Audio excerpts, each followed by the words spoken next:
In Cambodia, local wet markets are the heart of everyday life. From early morning, people head to these markets to buy food, vegetables, meat, fish, and seafood. These markets are called wet markets because the floors are often wet from melting ice. Washing produce and daily cleaning, a sign of freshness and activity. What makes these markets special is the direct connection between the farmer and the beer.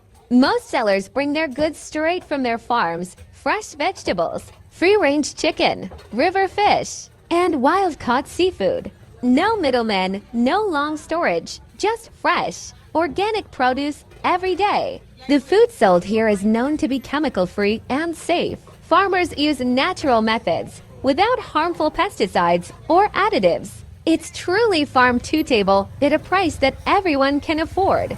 A bag full of vegetables, herbs, and fresh fish may cost only a few dollars. The market is also a social space where neighbors chat, bargain, and share cooking tips. For visitors, it offers a real look at Cambodian daily life. If you're in Cambodia, don't miss a walk through a local wet market. It's not just shopping, it's a fresh, flavorful experience rooted in tradition and health.